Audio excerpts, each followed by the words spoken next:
उषा गौतम जी, मुंबई से। राधे राधे। राधे राधे महाराज जी। गुरु जी, हम पूरी लगन और ईमानदारी से धर्म और कर्तव्य के मार्ग पर चलने का प्रयत्न करते हैं, परंतु कभी कभी हमारे द्वारा लिए गए निर्णयों का फल अनुकूल नहीं लगता। इससे मन विचलित और निराश, भ्रमित और नहीं, धर्म में चलने वाला अनुकूलता नहीं देखता, वो धर्म देखता है।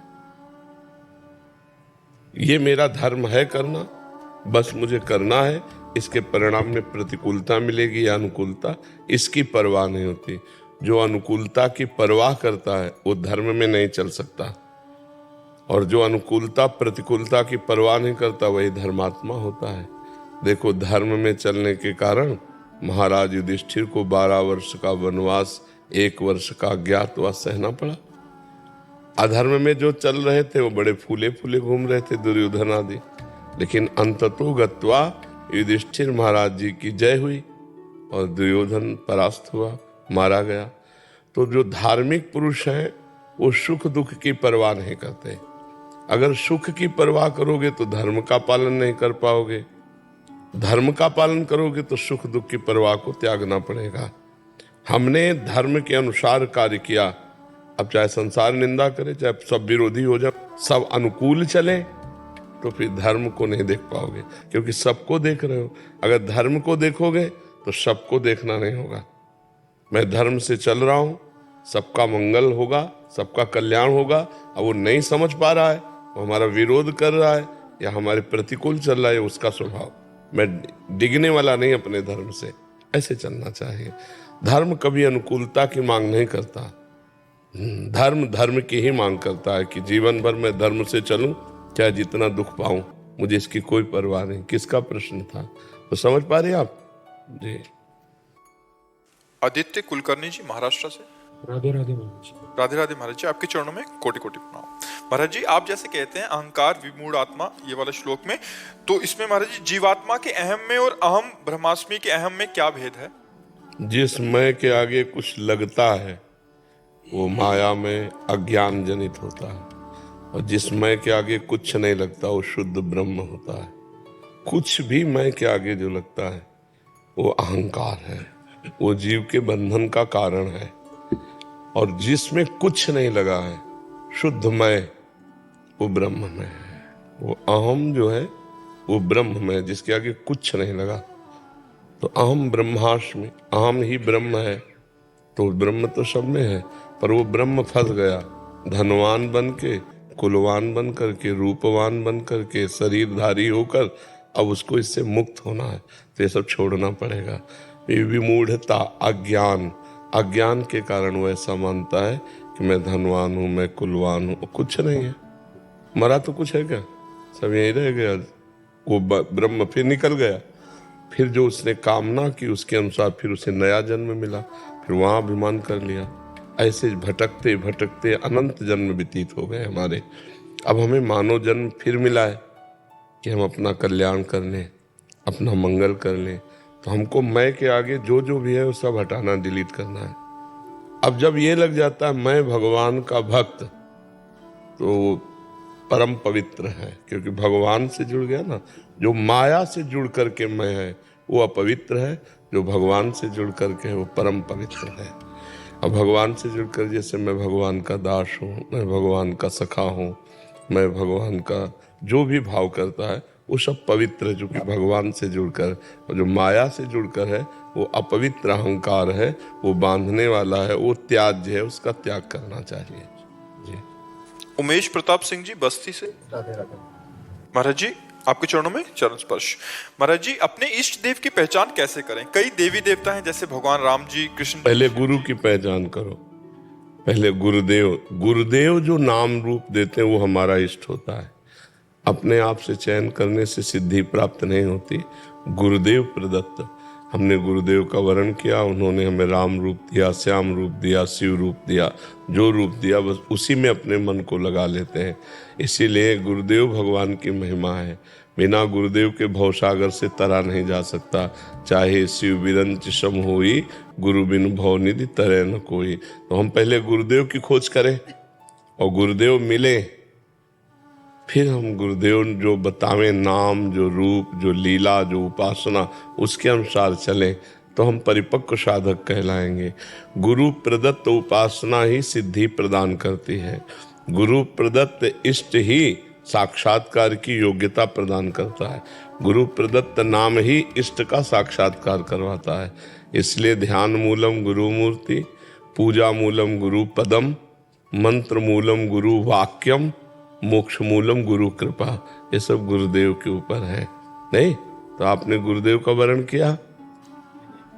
हाँ, तो इसीलिए तो जब तक ब्याह नहीं होता तो लड़की 10-20 फोटो रोज देखती है, पता नहीं कौन दूल्हा इसमें हो। लेकिन ब्याह होने के बाद अगर 10-20 फोटो देखे तो गलत मानी जाएगी कि नहीं मानी जाएगी? तब तक गलत नहीं मानी जाएगी जब तक तो अभी ब्याह नहीं हुआ आपका। ब्याह का मतलब जीवन का पूरा भार अभी गुरुदेव के चरणों में समर्पित नहीं किया, इसलिए निर्णय नहीं हो पा रहा। राम भजूं, कृष्ण भजूं, शिव भजूं, ये तो वहां से निर्णय होगा गुरुदेव से। जी राजेश कुमार जी चंडीगढ़ से। जी राधे राधे महाराज जी। महाराज जी, आप कह रहे हैं कि आप निराकार उपासना के पथिक थे, बट आपका सत्संग सुने तो नाम जप में रुचि बढ़ी इनकी। महाराज जी फंसे कहाँ हो? साकार और निराकार में। नहीं, हम कह रहे हैं फंसे कहाँ हो? आकार में फंसे हो ना, आकार में तो फंसे हो। तुम निराकार हो भैया, तुम ही निराकार हो। तुम्हारा स्वरूप ना अल्ट्रासाउंड में आ सकता है, न एक्सरा में, न सिटी स्कैन में आ सकता है। मन नहीं आ सकता, फिर स्वरूप तो बहुत बड़ी बात है। आज तक कोई मशीन वैज्ञानिकों ने नहीं बनाई कि देखो ये मन बनी है। अभी तक हमें तो पता नहीं, लेकिन आप लोग तो संसारे में आज तक कोई देश विदेश में ऐसी तैयार हुई हो मशीन, ये मन देखो, ये बुद्धि, ये चित्त, ये अहंकार। क्योंकि अध्यात्म मशीनरी नहीं पकड़ सकती। अध्यात्म दिव्य योग मार्ग है। दिव्य भाव के द्वारा जब हम अपने स्वरूप का चिंतन करते हैं तो हमारा स्वरूप निराकार है, कोई आकार नहीं है। Power, Divya power. उसे जो यंत्र मिल जाता है वही वो रूप धारण कर लेता है। जैसे एसी तो पावर शीतलता फेंकने लगी, हीटर पावर गर्मी फेंकने लगा, पंखा पावर हवा फेंकने लगी, हाइड्रोजन पावर लाइट फेंकने लगा। लेकिन पावर है वो न पंखा है, न एसी है, न हीटर है, न हाइड्रोजन है। वो पावर है। उसका जहां प्रयोग होता है उसके अनुसार, यंत्र के अनुसार वो अपना स्वरूप प्रकाशित कर देता है। ऐसे ही ये ब्रह्म पावर है। सुअर में गया तो अपने को सुअर देख रहा है, मनुष्य में आया तो अपने को मनुष्य देख रहा है, लेकिन ये आकार उसके तो नहीं है ना।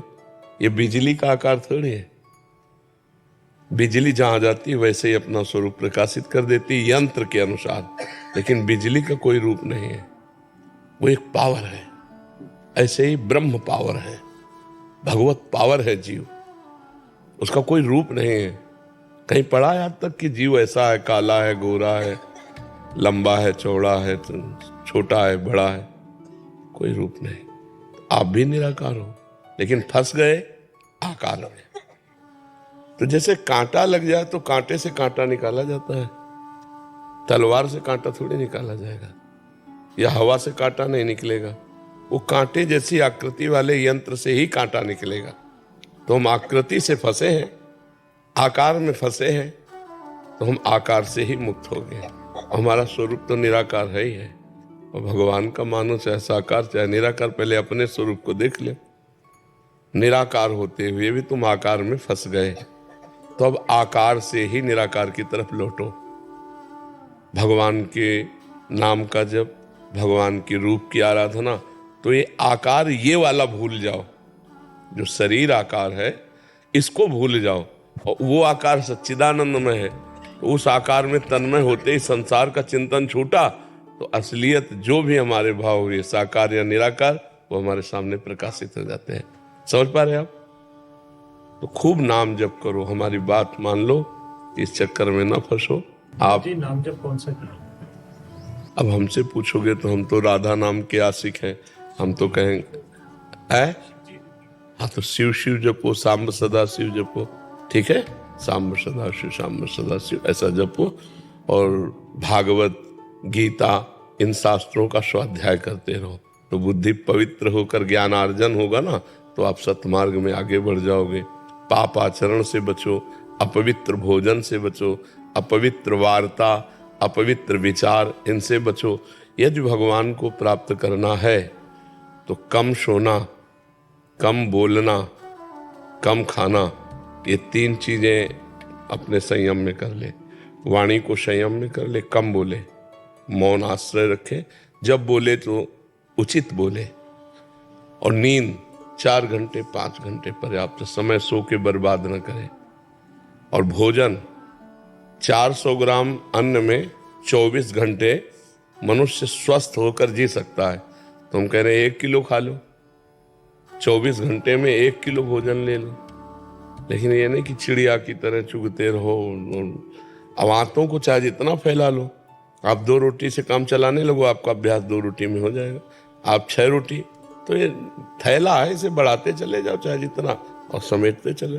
तो भोजन कम, बोलना कम, सोना कम, तो साधना प्रारंभ हो जाएगी। उचित भाषण, पवित्र भोजन, पवित्र विचार, तो परम पवित्र भगवान की प्राप्ति की योग्यता आने लगती है। और खूब नाम जप करो, ठीक है।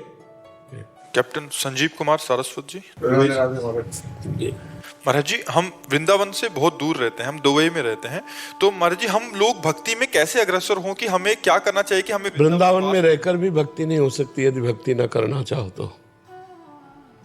और भक्ति करना चाहो तो लंका में भी विभीषण जी ने भक्ति कर ली। दुबई तो लंका जैसा तो नहीं है।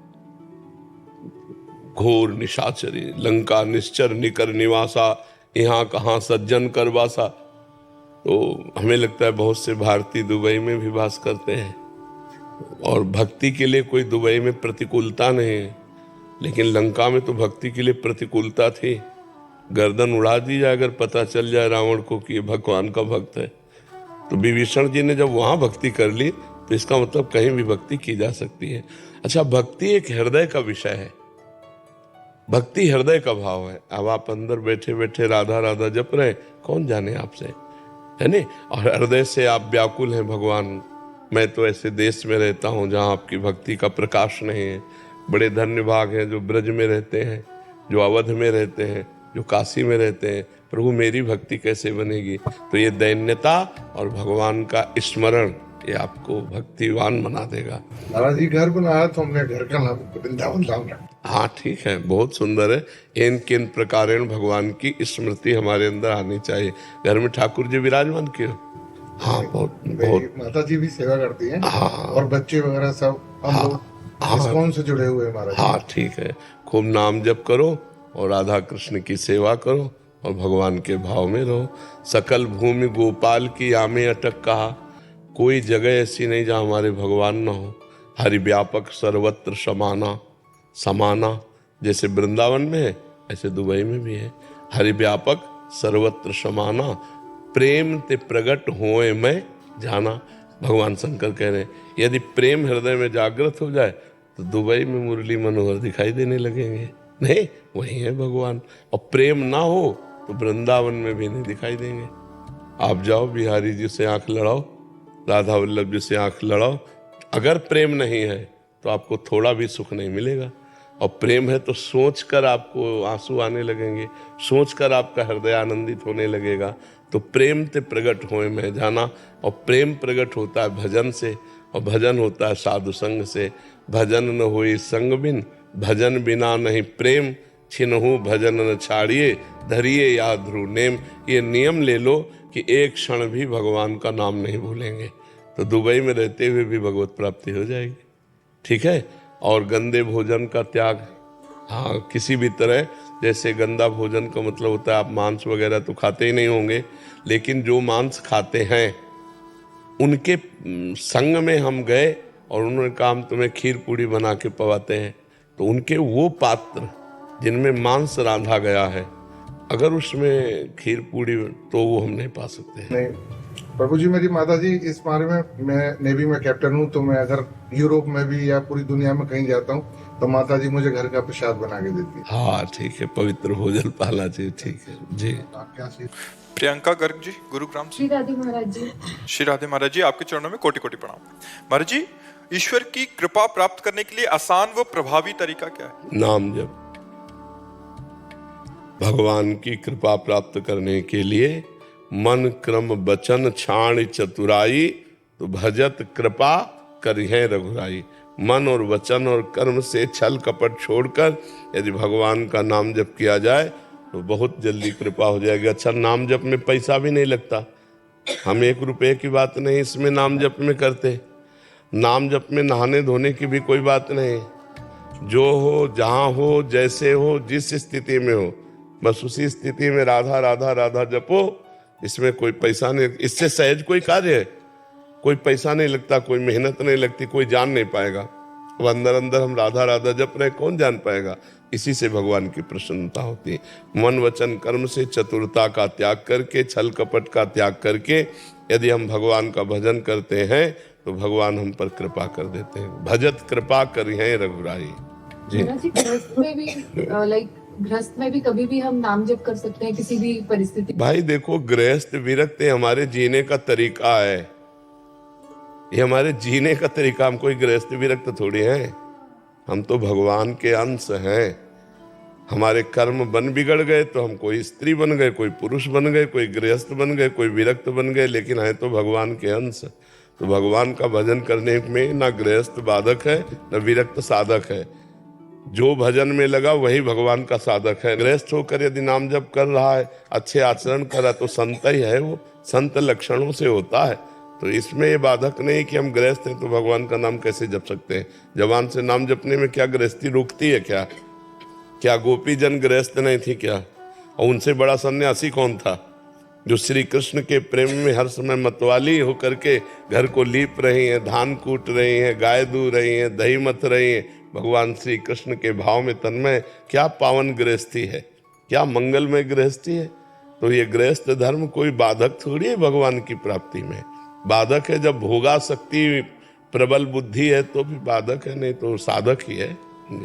निखिल तिवारी जी, कानपुर से। दंडवत महाराज जी। श्री हरिवंश। श्री हरिवंश महाराज जी। महाराज जी, आपने हमेशा कहा है कि एक सैनिक और एक संत में कोई अंतर नहीं होता, दोनों ही अपने कर्तव्य पथ पर अडिग रहकर राष्ट्र और मानवता की सेवा करते हैं। मेरा और मेरे सभी रक्षा क्षेत्र के विद्यार्थी मित्रों ने आपसे विनम्र प्रश्न किया है कि हम अपने भीतर ऐसे कौन से गुण विकसित करें, कौन से आदर्श अपनाएं जिससे एक उत्कृष्ट और कर्तव्यनिष्ठ सैन्य अधिकारी बन सकें। कृपया हमें दिव्य ज्ञान।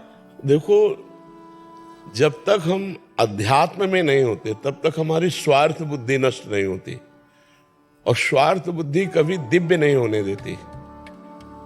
स्वार्थ बुद्धि नीचे पतन की ओर ले जाती है।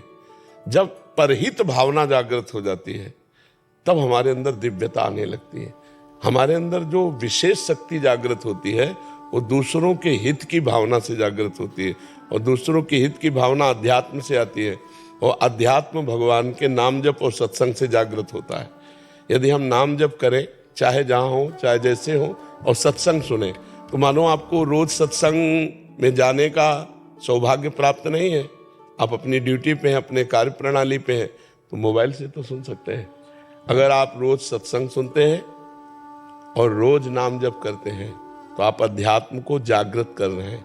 और आप पराई स्त्री से संभोग नहीं करते, आप मदिरा नहीं पीते, आप मांस नहीं खाते, तो अध्यात्म का जो अंकुर है वो वृक्ष बनने के लिए सहायता है आपकी है। जैसे वृक्ष बनाना हो ना तो बाड़ लगाई जाती है कि कोई बकरी आदि चुन न जाए, और उसकी सिंचाई की जाती है। तो जो अध्यात्म का अंकुरण होता है वो सत्संग और नाम जप से होता है, और बाढ़ उसकी होती है यही परहेज। मांस न खाएं, मदिरा न पिए, दूसरे का अमंगल न करें, तो हमारे अंदर दिव्यता आ जाएगी। आप इनको धारण करके देखो, नाम जप और सत्संग और पवित्र आहार और पवित्र आचरण, तो आप में दिव्यता जागृत हो जाएगी। जितने भी महान हुए हैं वो सब अध्यात्म से जुड़कर ही हुए हैं। राष्ट्र के प्रति समर्पण भाव अध्यात्म से ही आता है, नहीं तो आपको जलन हो जाएगी। जैसे आपका ममत्व परिवार में अधिक है, होता है, सबका होता है। कई महीने से छुट्टी नहीं मिली, अधिकारी से प्रार्थना करते हैं वो आपको अस्वीकार कर देता है। तो हमें लगता है अध्यात्मवान बनने से धैर्यवान बन। चलो इस बार हमारी रिक्वेस्ट नहीं मानी, अगली बार मान लेंगे, अगली बार गए तो कभी तो छुट्टी मिलेगी ही, परिवार जाएंगे। तो ये बुद्धि जो हमारी है ये शुद्ध हो जाए तो ये दिव्य हो जाए, और बुद्धि अपवित्र है तो सब बेकार हो गया। अब जैसे राष्ट्र के प्रति प्रिय भाव आ गया, धर्म भाव आ गया, तो आप कभी रुपया लेकर के गद्दारी नहीं करेंगे अपने राष्ट्र के प्रति, आप कभी धोखा नहीं हमारे राष्ट्र को देंगे। लेकिन अगर आपकी बुद्धि आध्यात्मिक नहीं है तो आपको कोई करोड़ 2 करोड़ दे रहा है तो आपको लगेगा ना।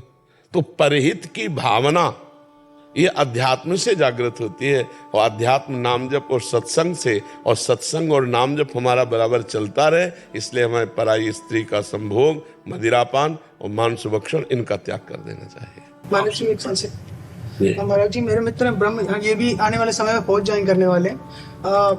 मैम महाराज जी कई जगह ऐसी पोस्टिंग होती है जहाँ पे ना चाहते हुए भी आपके मुख से हमने सुना है कि अगर कभी किसी इंसान ने अगर शराब की एक बूंद भी जबान में लगा दी तो उसका ब्रह्मत्व का नाश होता है। लेकिन महाराज जी कभी ऐसी जगह कहीं पे पोस्टिंग है जहाँ पे तामसिक आहार, या जैसे सियाचिन ग्लेशियर में वहाँ पे अगर गलती से भी अगर कभी ऐसा कुछ करने को रहा तो फिर उसके लिए जरूरी है कि वो करे?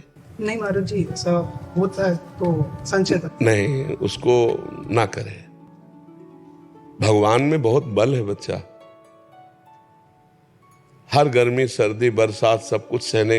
क्या ऐसे महात्मा नहीं जो हिमालय में है? क्या वो शराब पीते हैं? क्या वो मांस खाते हैं? अब विचार करो, कई दिन भूखे रहकर भी बर्फ में बैठकर साधना करते हैं। तो वही तो आप भी हो ना। आप राष्ट्र के लिए साधना कर रहे हो, भगवान के लिए साधना कर रहे हैं, तो आप राष्ट्र और भगवान दोनों को लेके चल रहे हैं। तो मुझे लगता है यदि आप निष्ठावान हैं तो नहीं पीना चाहिए। आपको गर्मी भगवान देंगे, आंतरिक गर्मी भगवान देंगे, हर बात सहने की सामर्थ्य भगवान दे देते हैं। जरूरी थोड़ी है कि अशुद्ध पदार्थ पीने से ही आपका शरीर रक्षण होगा, नहीं है। ऐसे भी बहुत से आर्मी में हमारी जानकारी में लोग हैं जिन्होंने पूरा जीवन आर्मी में दे दिया लेकिन एक बूंद शराब नहीं पी। तो क्या वो लोग ऐसी जगह तैनात नहीं हुए? क्या तैनात जरूर हुए होंगे, लेकिन वो निष्ठावान है। से महाराज जी वेजिटेरियन रहते हैं जो मतलब शराब आदि का सेवन नहीं करते और वहाँ। हाँ, तो हमें लगता है कि ऐसी निष्ठा रखनी चाहिए, क्योंकि अगर हम जरा भी छूट दे दिए तो हजारों लोग भ्रष्ट हो जाएंगे।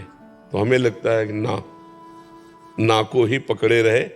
4 दिन की जीवन है यार, राष्ट्र के लिए समर्पित जीवन, भगवान को समर्पित जीवन, उज्जवल भविष्य, उज्जवल जीवन, काहे को गंदा करें? भाई राष्ट्र तो सब व्यवस्था आपकी करेंगे, लेकिन नहीं, आप धर्मात्मा है और राष्ट्र सेवक है तो आपको नहीं खाना चाहिए, क्योंकि और भी सुविधा है ना, बिना उसके भी तो जिया जा सकता है। और शक्ति आती है धर्म में, शक्ति धर्म में आती है। कितनी बड़ी शक्ति हमारे देशवासियों में, जय हिंद बोलकर फांसी के फंदे पर झूम गए, नहीं झूम गए? तो हम उन्हीं के वंशज है, हम उन्हीं के अंश हैं। तो हम राष्ट्र के लिए उतना प्रयास करेंगे कि हमारा राष्ट्र विजयी हो, राष्ट्र हमारा सुखी हो। वही आपकी भावना आपका मंगल कर देगी। चिराग जी मथुरा से, राधे राधे महाराज जी।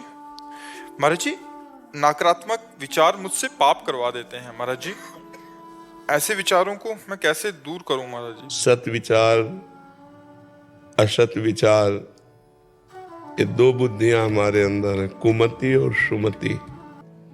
जहां कुमति बढ़ती है तो फिर असत विचार, बस नकारात्मक सोच, जो निगेटिव सोच है, हाँ, ये इसको हटाने के लिए पहले भोजन शुद्ध करो, फिर नाम जप, शास्त्र स्वाध्याय, सत्संग सुनो, इससे बड़ा लाभ मिलेगा। भोजन शुद्ध करो। कोई नशा, तो कैसे बुद्धि शुद्ध कैसे होगी? जब हम अशुद्ध चीजों का सेवन करेंगे तो हमारी बुद्धि अशुद्ध होगी ना, और शुद्ध चीजों का सेवन करेंगे तो जैसा खाओ अन्न वैसा बने मन, जैसा पियो पानी वैसी बने वाणी। मतलब बड़ा पता रहता था कि ये गलत है, हम नहीं करते थे, बट धीरे धीरे पता नहीं, या तो सांसारिक लोगों को देख देख के मतलब बुद्धि मलिन हो जाती है। तो आज हमारे पास आप आए हैं तो एक नियम लीजिए कि जो भी आप नशा करते हैं उसे छोड़ दीजिए। अगर सुधरना चाहते हैं, नहीं सुधरना चाहते तो मत लीजिए। क्योंकि हमारे पास आने का कुछ तो लाभ मिलना चाहिए। हमारे संग का लाभ यही है कि आपका नाश करने वाली बात, आपका पतन करने वाली बात, आपको दुख देने वाली बातें खत्म हो जाए। तो आप पहले नशा छोड़िए, अब छोड़ दो, आज से छोड़ दो, कोई नशा नहीं करोगे। नहीं, जिया जा सकता है बिना नशे के, जिया जा सकता है। लाखों लोग जीते हैं बिना नशे के। ये तो बुद्धि की मलिनता है जो लोग ऐसा कि मैं बिना नशे। वजह से मतलब उसमें ये लगता था कि इससे मैं तनाव मुक्त हो जाऊंगा, बट उससे वाह, तनाव मुक्त होने के लिए शास्त्र में नहीं, एक साइकिल नहीं चला सकता, तनाव मुक्त हो रहा है। मोटरसाइकिल लेके मुंह भरा के शराब पीने वालों की दुर्दशा है। शराब शरीर के लिए हानिकारक है, धर्म नष्ट करती है, बुद्धि भ्रष्ट करती है। कौन शराब पीकर उन्नति को प्राप्त हुआ है, आध्यात्मिक या लौकिक? विचार करके देखिए। ज्यादा पी लो तो पड़े पड़े लघु शंका करो, कहीं नाली में पड़े हो, कहाँ पड़े हो, कोई होश नहीं। तनाव मुक्त होना है तो राधा नाम का ध्यान कीजिए, तनाव मुक्त हो जाएंगे। जन्म जन्म का तनाव नष्ट हो जाएगा। पहले ये व्यसन छोड़िए। और भोजन शुद्ध, भोजन में क्या शुद्ध है? बाजार का बहुत खाता हूँ, अब घर का शुरू कर दिया। हाँ, भोजन शुद्ध कीजिए, तभी निगेटिव बुद्धि को हम कंट्रोल कर पाएंगे। नहीं तो उसको जब रजोगुणी तमोगुणी भोजन मिलेगा तो निगेटिव ही सोच फेंकेगी, और ये निगेटिव बढ़ जाए तो डिप्रेशन में पहुंचा दे। थोड़ा सा इसकी कई थोड़ा सा हाँ, नहीं, बहुत खतरनाक है ये। ज़्यादा निगेटिव हो जाए तो आपको आपके हाथ से आपकी हत्या करा देगा। बहुत खतरनाक है निगेटिव विचार। जब अपने को ऐसा महसूस कर लेते हैं कि अब जीना किस काम का, तो कितने लोग हैं जहर खा लेते हैं, कितने लोग हैं सूट कर लेते हैं। ये बहुत खतरनाक है, इसको सुधारो।